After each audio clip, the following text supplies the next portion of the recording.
So hey guys, welcome to today's video. Today I'm joined by Dev, a fellow second year medic here at Jesus.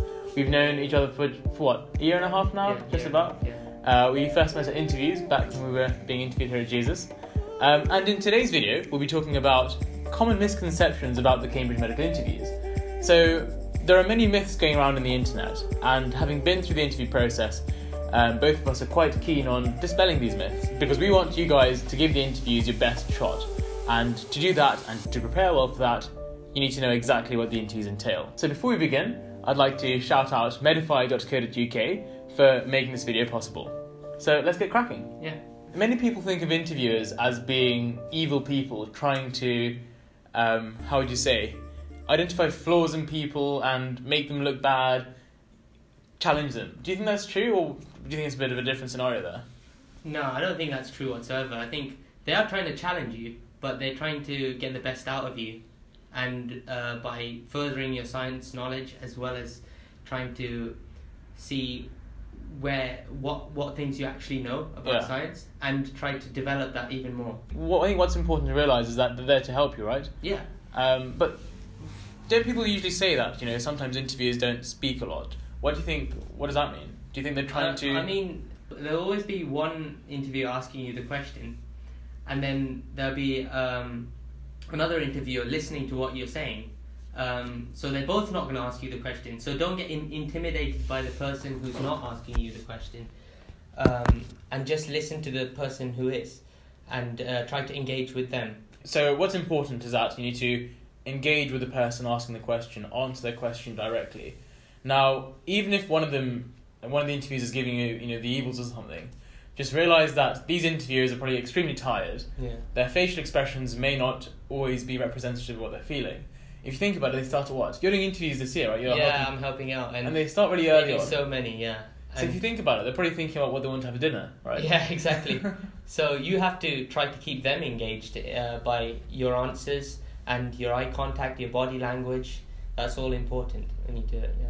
Interviews are there to help you. Interviews are there to guide you and give you hints and help you work through the problem. Because at the end of the day, these interviews will be teaching us. Like our interviews back from interviews are teaching us. They all teach us now, yeah. And so they're really nice people at the end of the day, and they're just trying to help you through it, yeah. So the second main misconception is ridiculous questions be A-level IB based. So I think that's people come up with that, right? You get all these questions online saying that someone got asked about. I think one question was actually, how can you design a brain from a cup of water or something? That happened last year at Oxford.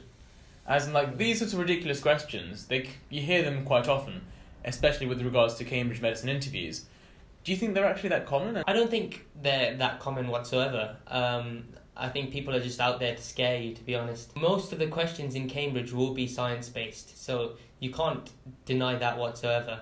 You have to learn your science syllabus really well, and delve deeper into that and the research papers maybe that the researcher or the interviewer that is researching about. Don't neglect your A-level syllabus and your IB syllabus. Initially, questions will begin at a familiar point. They might ask you about something you've done last week at school or something. Then eventually, I think they ramp up the intensity, going into areas of that topic which you may be less familiar with. And eventually, if you think about it, at the end of this sequence of questions, you might get a really difficult, weird question. But then that question has arisen from, previous questions which have all, linked together in a logical manner. So what some people do is they go and tell the rest of the people this last, really difficult question without explaining all the things before. And that's how these dodgy questions arise. They take you through it, and you understand every step. And even if you can't get the last step, you feel like you've gained something through that process. You realise that you'd actually learnt a new concept, a new topic. Yeah. And that's what they're trying to do. Yeah. Did you enjoy the interview? I actually kind of enjoyed it. Even though it was daunting at first, you kind of do enjoy it just because you get something out of it as well. And when you sit there just before your Cambridge interview, you should say that you do deserve being there in the first place. And that's an important feeling to have, so you can get pumped up for the interview itself. So just to confirm, it's unlikely that you'll get all these dodgy questions in your interviews. So the third myth that we're busting is the fact that you need to know loads of really complicated medical terminology. Is that true? No, because they can't expect you to know all the anatomy words already, because they're going to teach that to you in first year. They will just expect you to know what you've learnt in your A-level and or IB syllabuses, and that's it really. Yeah. I guess if you've come across a few conditions or like things on work experience, then it could impress them if you did know some of the bones or like the muscles in the body, but it's not necessary in any way. No. If it's relevant to an interest you have, then it's worthwhile knowing it, because then it shows that you actually spend time looking into this topic and you've appreciated this topic. But if you're just going to start learning, all 200 and whatever bones in the body, you're kind of wasting your time. That's not exactly what they're looking for in terms of knowledge. Once from work experience, or just speaking to teachers and stuff, you might pick up a few medical terminology words, kind of thing, like using multidisciplinary team, a bit of medical jargon. And medical jargon is important. On work experience, you will see different situations, different patient scenarios, and you will come across many different words, operations, different medical diagnoses, and you won't be expected to remember all that, but you could just try to include some of that in your interview, and it will seem impressive. Yes, yeah. As in, of course, they're not going to expect it. Yeah. But if you just slightly drop it in, they'll be like, oh wow, this student's actually But engaged. if you do drop it in, then you need to know what it is. So they could ask about it. Yeah. It'd be quite funny dropping something in and then not having a clue about what it is. Yeah. Because if you do mention it, they will think you know about it. Yeah. So you can't blame them for asking you what it is. You've kind of brought it on yourself. But yes, using medical jargon makes you seem a tad more professional. And at the end of the day, you want to be a doctor. Of course, you shouldn't act as if you're a doctor, but you should try and show a few qualities that a doctor would show. Acting professionally, using professional language, good body language, and all of those things. So the next myth that we'd like to bust is that at interviews, they seem to favour people who talk in a certain way, who are from private schools, who are of upper class, and all of those sorts of things that you may have heard. Do they look for that, or do they look for something else? All they look for is your academic ability. It can be hard to just assess your academic ability in just 20 minutes. So they do look at other stuff, obviously your predicted grades, your BMAT scores, but they do not have any information about your background or your social class or anything like that. I think they quite explicitly say during the application process they don't look at any of this data at all. Yeah.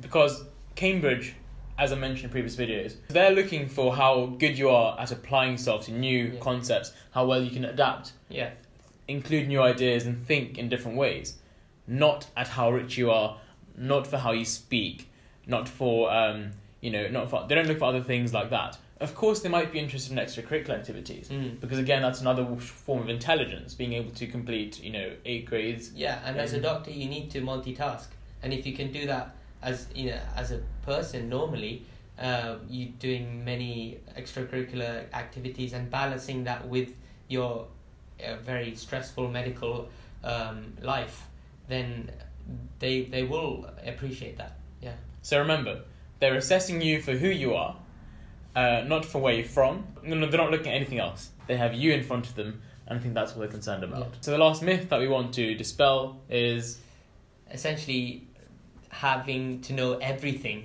before the interview, everything about the biology and chemistry syllabus before the interview, and memorizing facts when you really don't have to.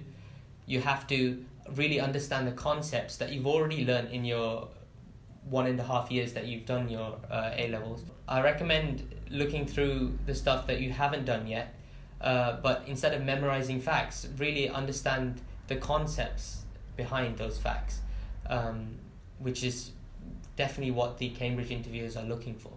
I think I definitely agree with that, especially once you come here. Lecturers always say to you, I don't want you guys to go and memorise what's in the lecture notes first. I want you to understand the concepts, particularly in supervisions as well. They ask you to exemplify understanding as opposed to you showing how much you remember in terms of pure facts. At the end of the day, the Cambridge course is about understanding the foundations of medicine, and eventually, as a doctor, you're going to have to memorise it either way. Yeah. But most important is the understanding. So when it comes to interviews, they don't expect you to suddenly ramble on, listing every single thing you know about A-level biology and chemistry. They expect structured answers. They expect you to speak in a manner which shows your understanding. And if you understand your topics quite well, I think you can link different things together.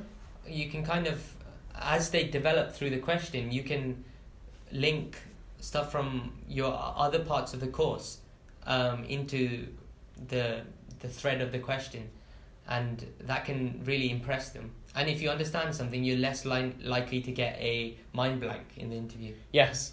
So once you understand something, you spend time just getting the concept. It will just naturally, as you think of one thing, the next idea will come into your head. Yeah. Whereas if you've, let's say, memorized a bunch of facts, if you just forget one fact in that list of facts, you might just end up forgetting everything. Yeah. So memorizing stuff is not the way to go. It's about understanding stuff and reading through things and just getting the concepts of things. So yeah, that's our 5. Those are our 5 main things that we'd like to clear with regards to interviews. Remember, the interview is not there to destroy you. I'm sure you'd agree as well. Yeah. The interview is a discussion between yourself and academics, and you're simply trying to work through a problem and exemplify your own skills.